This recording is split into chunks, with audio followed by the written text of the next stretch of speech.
Right. So Gen Z అనొచ్చు. ఈ Gen Z generation అంటే ప్రొటెస్ట్ కి వెళ్ళాలంటే ఏం ఆలోచిస్తారు వాళ్ళు, అంటే మీ ద్వారా తెలుసుకుందామని. Right right.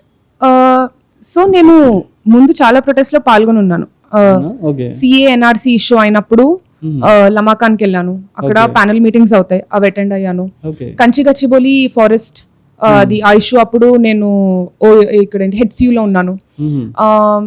యునో సో సిజేపీ వాళ్ళు హైదరాబాద్ కి వచ్చి ప్రొటెస్ట్ చేసినప్పుడు దానిలో కూడా నేను పాల్గొని ఉన్నాను. సో బేసిక్లీ స్టార్టింగ్ నుంచి attracted to CJP? No no no, starting నుంచి అట్రాక్టెడ్ టు ఇన్జస్టిస్ ని మనం క్వశ్చన్ చేయాలి అనేది, అది ఆ ప్యాటర్న్ ఉండింది నాలో. సో కాన్స్టెంట్లీ ఇందులో నేను పాల్గొంటూ ఉన్నాను అనమాట. నేను ఎందుకు ఆర్గనైజ్ చేశాను అంటే ఢిల్లీ 20th రోజు దేవర్ ఆల్ పార్లమెంట్ కి మార్చ్ చేద్దాము అని చెప్తున్నప్పటికీ టెన్షన్ పెరుగుతూ ఉండింది. సోనం వాంగ్చుక్ గారు ఇండెఫినెట్ స్ట్రైక్ లో ఉన్నారు, కానీ ప్రభుత్వం నుంచి ఎలాంటి ఒక స్పందన కూడా లేదు. సో ఒత్తిడి అనేది ఇంకా పెరగాలి. ఒత్తిడి ఎలా పెరుగుతుంది, వాళ్ళు ఢిల్లీలో చేస్తే అవ్వదు, నాకు ఢిల్లీ వెళ్ళడానికి అవ్వలేదు. అన్ని విధాలుగా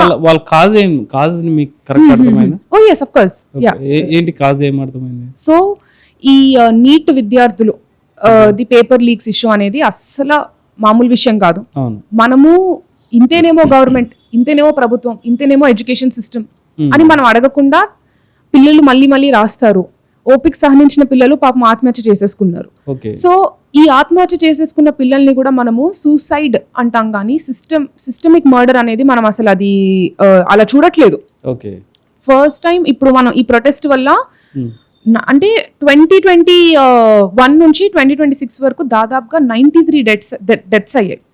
నేను ప్రొటెస్ట్ రోజు అక్కడ నుంచి అక్కడ స్టేజ్ మీద మాట్లాడుతున్నప్పుడు కూడా నేను ఇదే చెప్పాను, దాదాపుగా ఇప్పుడు మన కళ్ళ ముందు కనిపిస్తున్నంత జనాభా మంది పిల్లలు చనిపోయారు ఒక ఐడియా కోసం. సో ఇది మనము ఏ వేలో కూడా నార్మల్ అనుకోకూడదు. అన్ఫార్చునేట్లీ ఇండియాలో చాలా తప్పు థింగ్స్ ఇంతేనేమో, ఇలానే ఉంటుందేమో అని అలవాటు చేసేసుకున్నాం. ప్రొటెస్ట్ కరెక్ట్ వేలో వెళ్తుందని మీకు అనిపించిందా? 100%.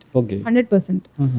అంటే అక్కడ వచ్చిన వాళ్ళు స్టూడెంట్స్ గారు అంటే వాళ్ళకి సంబంధం లేదు, కొంచెం అల్లర్లు క్రియేట్ చేయడానికి వచ్చారని కూడా చాలా మంది అంటారు. ఓకే, సో నేను నా గురించి చెప్తాను. నేను స్టూడెంట్ కాదు, నేను నా లైఫ్ లో నీట్ రాయలేదు, నా లైఫ్ లో నేను కాంపిటేటివ్ ఎగ్జామ్స్ యాజ్ సచ్ అలా రాయలేదు, యునో. సో నన్ను అలా చూసుకుంటే నేను అసలు ఇది ఆర్గనైజ్ చేయడానికి ఐఎమ్ నాట్ ఈవెన్ ఎలిజిబుల్ అని, అంటే ఆ క్రైటీరియా పెట్టుకుంటే నేను ఎలిజిబుల్ కాదని చెప్పొచ్చు. కానీ అదే అంటున్నాను, ఎవరి సమస్యకి వాళ్ళే వెళ్తారులే అనుకుంటే మనుషుల్లో ఏకమత్యం అనేది ఎప్పటికీ రాదు. మనము మన ఫ్యూచర్ కోసం పోరాడుతున్నాం, మన పిల్లల కోసం చేస్తున్నాము, ఎవరైనా రావచ్చు అది చేయడానికి. అండ్ టాకింగ్ అబౌట్ ఓకే కొంతమంది వేరే వాళ్ళు వస్తున్నారు ఆర్ యాంటీ నేషనల్ ఫోర్స్ వస్తున్నారు.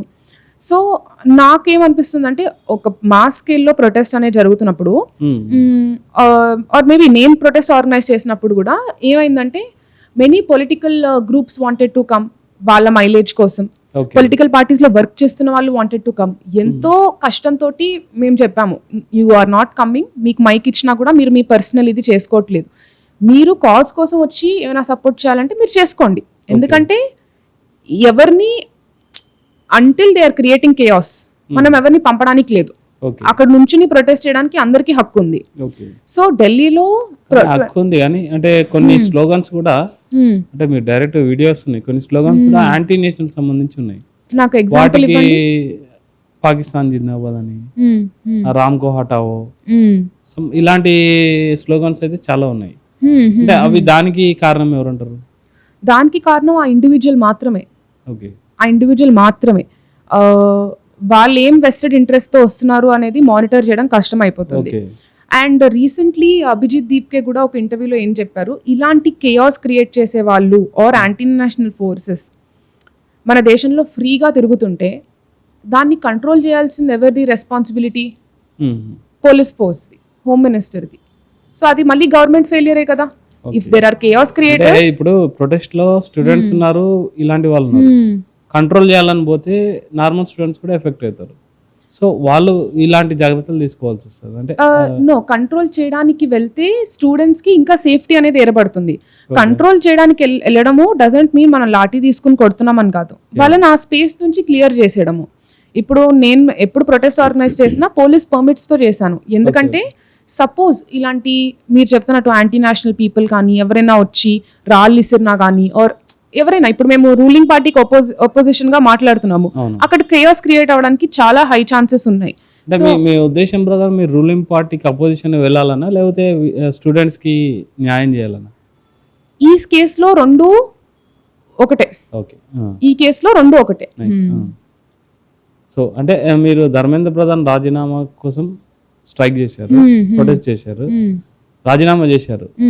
సో అంటే రాజీనామా చేస్తే ప్రాబ్లం సాల్వ్ అయినట్ట? ఖచ్చితంగా కాదు. ఓకే, అది జస్ట్ స్టెప్ 1 అన్నమాట. ఒక ఎగ్జాంపుల్ ఇస్తాను. మీ కంపెనీని తీసుకోండి. మనకు ఒక ఎంప్లాయీ ఉన్నాడు. మీరు 5 years గా నమ్మి పెట్టారు ఆ ఎంప్లాయీని. 5 years పోను మీకు తెలిసింది దీని పని సరిగ్గా చేయడం మర్చిపోండి, ఉన్న పని కూడా పెంట చేశాడు. సో ఫస్ట్ మనం ఏం చేస్తాం, వాళ్ళని తీసేసి అసలు తను ఏం పెంట చేశాడని చూసి అవి ఫిక్స్ చేసి నెక్స్ట్ ఒకళ్ళని పెట్టుకునేటప్పుడు ఏం చేస్తే మళ్ళీ ముందు చేసిన తప్పు ఇప్పుడు అవ్వకుండా ఉంటుంది అనేది మనం ఒక కాన్షియస్నెస్ తోటి అప్రోచ్ అవుతాం. సేమ్ ప్యాటర్న్ ఇక్కడ కూడా.